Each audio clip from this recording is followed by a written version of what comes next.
Hey guys, Noel here, and it is Thursday night, and now that we have a little bit of free time on our hands, I thought it would be fun for us to do a video game review for the video game section of the YouTube channel.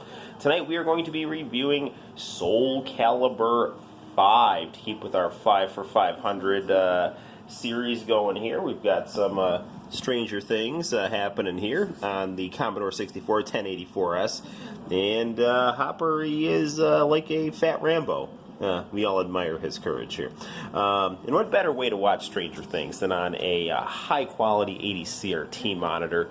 To our game that we will be playing here, we are going to be playing some Soul Calibur 5 right here for the PlayStation 3. This game is got some definite strengths, but some definite weaknesses. So let's actually analyze those. I'm going to set the camera down, and you can watch some clips of this story mode right now, and we'll talk about what's good and bad about this as soon as I hit the lights and grab the controller.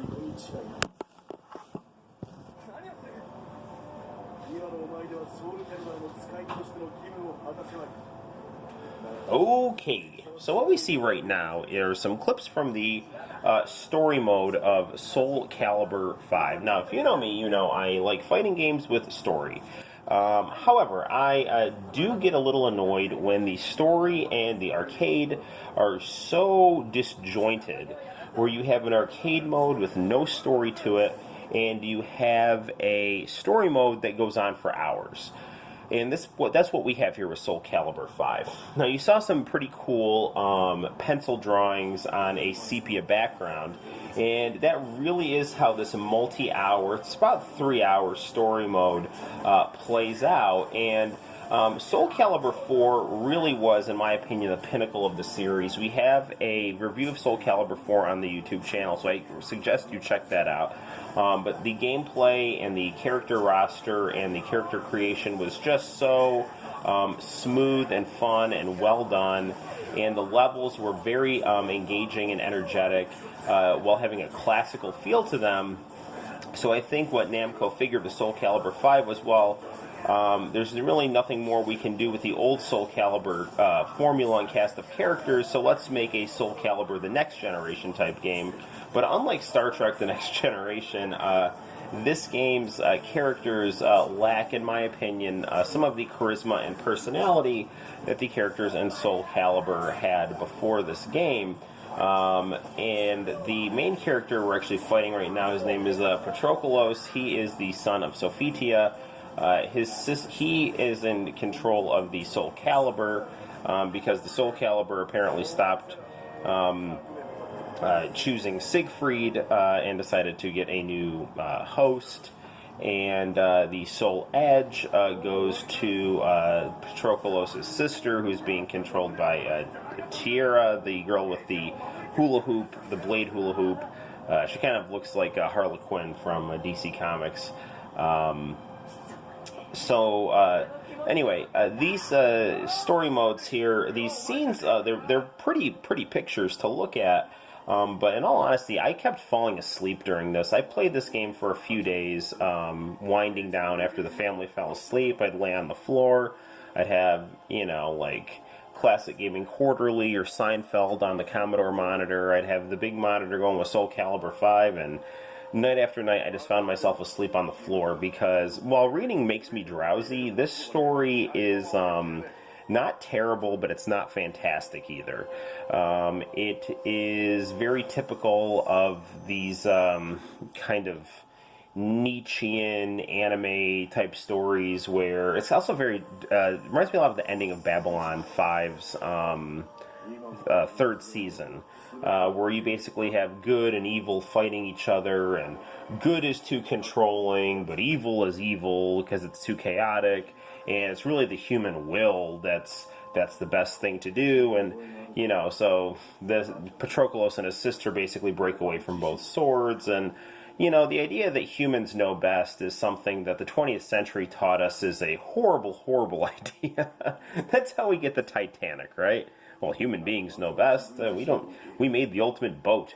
We don't need enough life preservers because we know best, darn it. And, we all know how Titanic ended. in a fantastic Britney Spears music video. Now, the cool thing about this story mode here is that you get, these cool sepia drawings that look like they're basically the ending credits of Marvel vs. Capcom 2. And then you get some cool cutscenes, and you can see that the artistry and character design is of a very, very high quality. And basically you have this map, and it just basically, it's a linear story. Let's actually get out of this here. And we'll actually do some arcade battle here. Now, there is a character creation, and I did not spend as much time with the create-a-player on this game as I did with Soul Calibur 4, where it was just like effortless hours of making cool characters. You do unlock things as you go through the story mode, so we don't have everything unlocked, but I feel like, we've played enough of this game to kind of get a good feel for it. One thing I can't seem to do on this arcade mode is to set it to anything other than 3 rounds. So we're really stuck with 3 rounds. We have about 6 fights and basically no arcade endings or anything like that. But let's actually set it on easy for the purposes of this review, and we'll actually do some arcade-style gameplay. And we do get some awesome artwork here, looking at the different characters. A lot of these, Natsu's in it's a 3DS game. It's got Capcom, Namco, and Sega characters all crossed together. We have Ezio from Assassin's Creed as our guest star character. I haven't really done much with him. Raphael's looking like Shakan the Forever Man here, which is pretty cool. New character named Viola, Pyria, I think I'm pronouncing that right. That's Sophitia's other kid. There's Nightmare, Tira, Cervantes, the Eternal Pirate, and his sexy daughter there. We got Son Goku from Dragon Ball. Not really, but basically, Hildy's here. Siegfried, sadly, doesn't have the Soul Calibur anymore, but he's looking cool. Mitsurugi's looking a little bit more grizzled. This game takes place, I believe, 17 years after Soul Calibur 4. We get Pyria Omega, and Elysium is the boss of the arcade mode, and she has a fantastic design. She's basically the Soul Calibur. Because, in all the other games, you basically fight the Soul Edge, which is this demonic, flame person holding a sword. But this is the very controlling Soul Calibur, the Spirit Sword. She's like a, she reminds me a lot of Angel from Tekken, but with less clothes. So, and there's Alpha Patroclus. So what we're going to do right now is we're going to actually check out a creative player here. So we're going to roll Nogi and be Noel wielding the sword of Siegfried. So here we go. I enjoy doing Brazilian Jiu-Jitsu. I am a white belt. I've been doing it for a few months. So I basically made, No-Gi Jiu-Jitsu Night Noel. And we are going to do some fighting here. And we're going to fight Siegfried. And I'm going to fight with Siegfried's style against Mitsurugi. And the gameplay is, despite the, kind of unengaging hit-and-miss story mode, gameplay is good. Levels, though, in my opinion, do not have the charm of the levels in Soul Calibur 4. The levels just, they feel well-made, but a bit generic. Music, again, is nothing incredibly engaging. Now, I will tell you, this franchise, I think, peaked with quality music after Soul Edge for the PlayStation. That game had amazing music. Now, there are cool levels in this game. Like, when you fight the Soul Calibur at the end of the story mode, that level is quite cool. But, I don't know. When I played Soul Calibur 4, or Soul Calibur 2 even, levels just had a lot more personality. I mean, Soul Calibur 4 had those great Star Wars levels, which were, it's Star Wars, so it's always fun to play in the Death Star, But, cool character designs, as far as showing some aging to some of the characters here. Obviously, no one looks super old, but they definitely do have some age on them here, so. And another thing I should mention, this game tends to incorporate more of the super moves that we are used to in games such as Street Fighter. So I believe if we do a, bottom D-pad sweep, and then R1 and R2, and our meter is properly filled, each character will have their own unique super move. Now, a cool thing in the creative player, too, we can actually choose our portraits, same as Soul Calibur 4. This level's got some exciting music. So this guy's going to play like Helik. Let's get to it. Now again, Siegfried is a character that he tends to rely on heavy sweeping attacks. He's on the slower side. When you get close, you want to switch away from the broadsword for the most part, and you want to start to get into your kicks. But if you're at a medium or far range, you do want to use your sword attacks.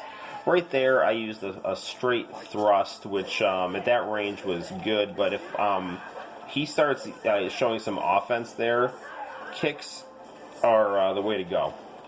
Now, you'll also notice that this level here is not really lending itself to ring outs, and that is what it is. I think the ring outs and the levels guaranteed is a fun way to go, but it's definitely not something that's gonna take too much away from the gameplay experience.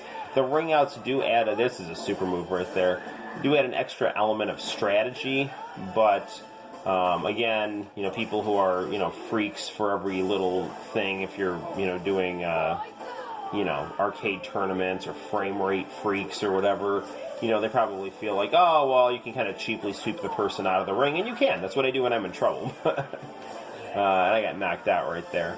But the soul still burns. And on that topic of the soul still burning, I really do not like the narrator in this game. He has no personality at all.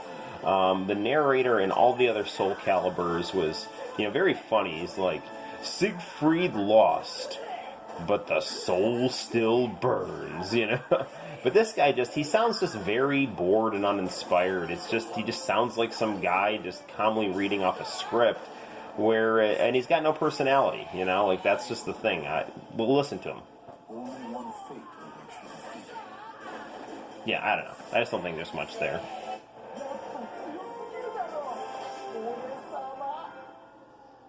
Yeah, you don't even know my own strength. Rocking my new rose gold aviators there. So, there we go.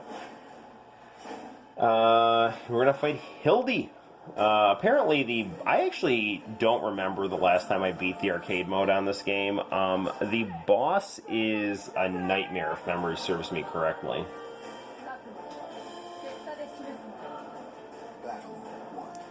Again, characters, lots of ornate, specific designs. Again, I was watching a review, and I can't even think of the reviewer's name. It was something like it wasn't the Angry Video Game Nerd, but like the Yelling Video Game Reviewer or something like that. I don't know. He was a funny guy. He had kind of a black slick back hair and a beard or something. I don't know. Type in Soul Calibur 5 reviews, you'll find him. He's got a nice review. And sometimes when I do my reviews, I don't want to be like other people, but I want to kind of get familiar with, like, okay, well, what are other people saying about this game? And, one of the things he mentioned was like, oh, the characters look a lot like the characters from Final Fantasy. And it's like, there is kind of that Yoshitaka Amano ornateness to some of these characters. And as with other Soul Calibur games, you can knock off armor, which is cool. And again, with the creative player, I really do like being able to just use other people's style, because, if I want to be if I like playing a Siegfried, I think it's kind of cool just to kind of do your own palette swap, but like maybe put yourself in there, and you can make I think this is a fairly convincing Noel right here. So don't have any stripes on that white belt though, so that'll come with time. So I've been doing jiu-jitsu since March, and I definitely like it. It's a very rewarding, invigorating, intellectual, strategic, not so much, it is a little philosophical, but there's definitely a lot of strategy mixed with a lot of intense physicality. And, there's a great analogy of, sometimes it is Patroclus right here. Sometimes you're the hammer, sometimes you're the nail, and, early on you're going to be the nail more than the hammer, but when you do finally get to be the hammer, and I've had some taste of that, it's very rewarding, And the camaraderie and respect that exists in the gym that I train at is great. Like I get tapped out, and you thank the person doing it. I tap someone out. They thank you right back. Because we're all making each other stronger. So Patroklos here, I like his design. With the exception of he's got some weird like bobcat head on his shoulder that just looks a little odd. Like, it looks like he made a fur coat out of a trophy at a sports bar. I don't know. I'm being a little silly, but that's kind of true. Compared to Siegfried, this guy is, I think, fairly weak as a main character, though. Like, Well, you'll notice here, it's not letting me knock him out of the ring that easily. This level looks pretty cool on a rooftop. It's alright. It's definitely, this game is definitely very well made in terms of having fluid gameplay, and it does have a lot of personality. You do get that Central European, 1600s flair, and there we have it. So stage 5, we're nearing the end of things here, and Brutal Instinct, a loving tribute to Killer Instinct. I really prefer having Japanese voices on these types of games because I think that number one, the Japanese voice actors just sound a lot more natural to my ear, and I think they really capture the essence of the characters better. And the English voice actors just always come off as, okay, well, how can I fit into this, mold here and try to be as good as the Japanese voice actors, while at the same time trying to be relatable to a Western audience. And it just always, I think, in my opinion, comes off less authentic, a little more stiff. But that doesn't mean you can't have good English dubs or voice actors. So it's hard to find because there were some blocking in Italy. So I think YouTube's kind of screwing me on the algorithm. But I do have a video in the international channel archive section of the Japanese promotional video of Record of Lodoss War, and it's all in English, and this guy's like, he's like, Parn, a knight, is nevertheless a reliable man. Deedlit, a dwarf, is a proud man. No, that's not true at all. Deedlit is a high elf and a girl, but, that's kind of the thing that it would say. Like, Woodchuck, a thief full of mischief, is nevertheless a proud man. So, I don't know. It's funny. I like the English type thing. I like it's maybe because I like Japanese culture. But when I get an American dub of something in Japanese, I'm like, I like the language better, and I only really like it when they speak English if it's coming out of Japan, because then you kind of get that, looking at your own culture through a beautiful mirror where what's reflected is a lot of the most fun and relatable and important stuff, and at least in my eyes, All right, Noel. Good stuff. I tried to make my character in shape, but not totally insanely jacked, because I'm trying to, what's the point of making a creative player if it's not realistic? But this is, it's not way off, but it's a little more flattering. But then again, we are in a supernatural world here. And once again, we have Nightmare going up against the Spirit of Siegfried. And he just got owned right there. So there you go.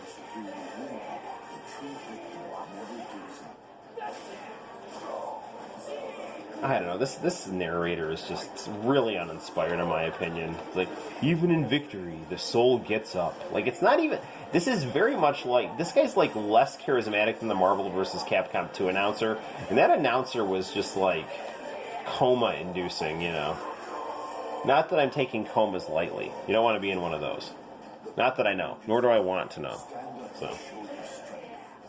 Incidentally, my aunt sent me this link. It's like, Ric Flair's brain dead. And I'm like, oh no, he's going to die. And then I realized, oh, this is months old. So, he's alive and well now.